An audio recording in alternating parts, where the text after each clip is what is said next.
Continuous గా రోజు mining చేస్తుంటారు. ఉన్న స్టాక్ ను లిఫ్ట్ చేసి అమ్మేస్తారు. అది పోయినాక కంటిన్యూస్ గా ఎవ్రీడే మళ్ళా కంటిన్యూస్ గా మైనింగ్ చేసుకుంటున్నారు. రోజు సాయంకాలం దిగడము, పిట్లోకి పొద్దున్నే ఎక్కడము. కనీసం అంటే తాళ్లపల్ల వేముల మండలాల్లో రెండు కలిపి రఫ్ గా రోజు 60 నుంచి 70 టన్నులు ఎక్స్కవేట్ చేసి అమ్ముతున్నారు. ఈ మధ్య కాలంలో పాపం బయర్లు కూడా దొరక చాలా ఇబ్బంది పడుతున్నారట. అంటే ఇంత టన్నేజ్ ఒక్కొక్క రోజు తీస్తే గన కొనద్దు అందరూ. 30,000కు పోయేది 27,000కే ఇస్తున్నారంట. ఎవరికైనా బిజినెస్ ఇంట్రెస్ట్ ఉంటే 30,000కు పోయేది 27,000కే ఇస్తున్నారంట.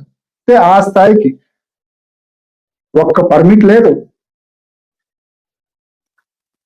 ఈసీ లేదు, మైనింగ్ ప్లాన్ లేదు, ఏమీ లేదు. ముబ్బడిగా ప్రజల ఆస్తులను ప్రతిరోజు దోపిడీ చేసే కార్యక్రమం. 60-70 టన్నులు అంటే కనీసం అంటే it accounts to 20 lakh rupees per day. ఏ రకంగా ఎవరైనా నువ్వు 20 లక్షలు కాకుండా 50 లక్షలు రోజుకి సంపాదించుకో, పర్మిట్లు తెచ్చుకో, ఈసీ తెచ్చుకో, మైనింగ్ ప్లాన్ తెచ్చుకో, సంపాదించుకో. నువ్వు ఎవడు వద్దండు, నీతిగా నువ్వు బిజినెస్ చేయి. పర్మిట్లు లేవు, ఇష్టం వచ్చినట్టు కొడతారు. అది కూడా ఇప్పటికే చూసినాం. ఈ జిలెటిన్ స్టిక్స్ అనేటివి అనాథరైజ్డ్ గా వాడడం వలన మీకు గుర్తుంటుంది, హర్షవర్ధన్ రాజు గారు ఎస్పీగా ఉన్నప్పుడు ఈ గవర్నమెంట్ వచ్చినాక ఇష్టం వచ్చినట్టు జెలటిన్ స్టిక్స్ వాడడం వలన వేములలో కొత్తపల్లిలో ఒక విఆర్ఓ చనిపోయినాడు. వేముల మండలంలో మంచం కింద జెలటిన్ స్టిక్స్ పెట్టి. అంత విచ్చలవిడిగా జెలటిన్ స్టిక్స్ ఎలా దొరుకుతున్నాయండి అసలు? ఏ రకంగా అంత విచ్చలవిడిగా జెలటిన్ స్టిక్స్ దొరుకుతున్నాయి? ఆ తర్వాత అరికట్టాలన్నా పోలీసులకు కాబట్టదు, మైనింగ్ అధికారులకు కాబట్టదు. ఇటీవల కాలంలో అమ్మాయిగారిపల్లిలో ఒక అతను రాములు అని ఒక పెద్ద ఆయన కొడుకు రామచంద్ర అని మైనింగ్ పిట్ లో పడి చనిపోయినాడు. ప్రమాదవశాత్తు పిట్ లో బూడిపోయి చనిపోయినాడు. పిట్టు బూడిపోయి. అంతేకాకుండా అనేక సంఘటనలు ఆ క్రేన్ నుంచి జారి కింద పడ్డము, ఆ పిట్ లోకి పోయేటప్పుడు ఇటువంటి అనేక సంఘటనలు జరుగుతున్నాయి. అసలు బయటికి కూడా రావే అవి. మైనింగ్ అధికారులకు కాబట్టదు, పోలీస్ అధికారులకు కాబట్టదు, ఎవరికి కాబట్టదు. గవర్నమెంట్ ఏమో నిద్రపోతా ఉందా?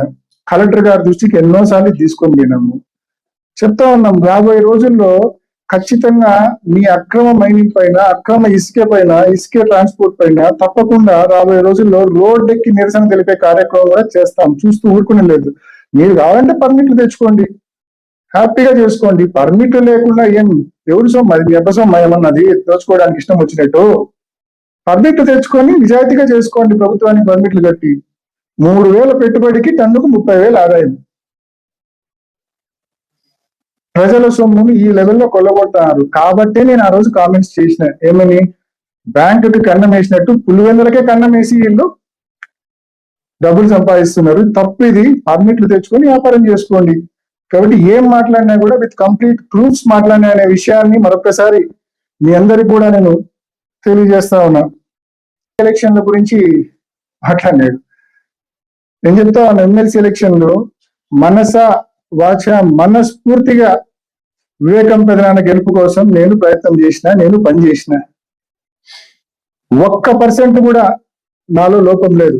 నేను చెప్తా ఉన్నా క్లియర్ గా చెప్తా ఉన్నా బీటెక్ రవి గారికి, నువ్వేదో నా క్యారెక్టర్ అసాసినేట్ చేయాలని చెప్పి, నా నిజాయితీని, నా క్యారెక్టర్ను అసాసినేట్ చేయాలని చెప్పి నువ్వు నా మీద ఒక గ్రేవ్ రిమార్క్ చేసినావు, గ్రేవ్ కామెంట్ చేసినావు. నేను I'm ready to come anywhere. ఎక్కడికి రమ్మంటే అక్కడికి వస్తా. మీరే చెప్పండి, ఒక చిన్న మెసేజ్ పెట్టండి.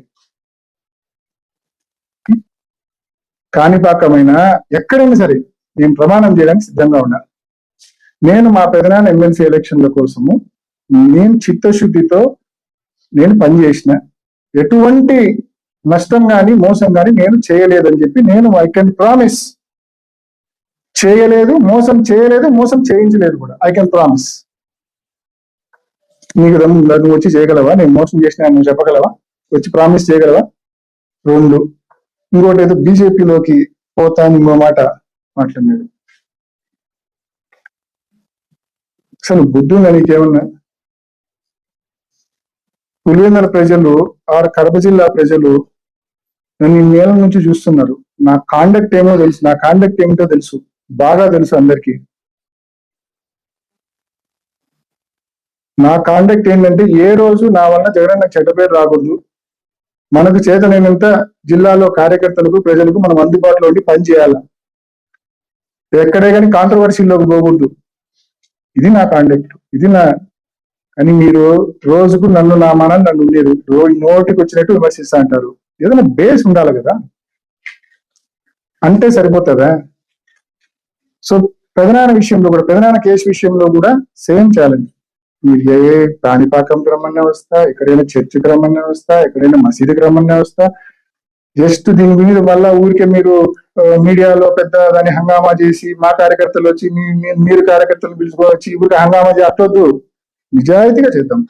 మీ ఫోన్ నెంబర్ ఇప్పుడే విలేకరుల దగ్గర నేను తీసుకొని నా ఫోన్ లో సేవ్ చేసుకుంటా. మీరు ఒక చిన్న వాట్సాప్ మెసేజ్ పెట్టండి, ఎక్కడికి రమ్మంటే అక్కడికి వస్తా. వచ్చి ఐఎమ్ రెడీ టు ప్రామిస్. దేవుని సన్నిధిలో నేను ప్రమాణం చేయడానికి సంపూర్ణంగా సిద్ధంగా ఉన్నా. ప్రధాన కేసు ఇష్యూ అయినా, నువ్వు మాట్లాడిన ఎమ్మెల్సీ ఎలక్షన్ ఇష్యూ అయినా, ఇంకా అన్నా 2019 నుంచి 24 వరకు వెరైటీస్ నేను చేసిన, నేను దాని మీద కూడా రెడీగా ఉన్నా చేయడానికి. 1 కేజీ వెరైటీస్ అయినా, 1 కేజీ ఇసుకైనా, ప్రకృతి సంపద ఏది నేను రెడీ. దాని గురించి కూడా ఐఎమ్ రెడీ టు ప్రామిస్. మరి నువ్వు రెడీగా ఉన్నావా? సంక్రాంతి 2025 దోపిడీ నీకు సంబంధం లేదు అని చెప్పి దేవుని సన్నిధిలో చెప్పగలవా? సో నేను మిమ్మల్ని ప్రశ్నిస్తా ఉన్నా, మీకు సలహా ఇస్తా ఉన్నా. మీరే, ఎందుకంటే రోజు ఇవన్నీ కూడా క్యారెక్టర్ అసాసినేషన్ తో కూడిన మాటలు అయితే నువ్వు మాట్లాడుతున్నావు, ఎవరికి ఉపయోగపడేటివి కూడా కాదు. ఊరికి నా మీద బురద వేసి నువ్వు కొంత రాక్షసానందం పొందడానికి నీకు ఉపయోగపడతాయి అంతే. నీకెందుకు? నీకు నిజంగా నీకు క్లారిటీ కావాలంటే ఓ చిన్న మెసేజ్ పెట్టు. నీకు 2 రోజులు, 3 రోజులు, 4 రోజులు టైం తీసుకో. ఎక్కడికి కావాలంటే అక్కడికి అన్ని ఇష్యూస్ మీద నీకు కావాల్సినట్టు నేను దేవుని సన్నిధిలో దేవుని పైన ప్రమాణం చేసి నేను చెప్తాను.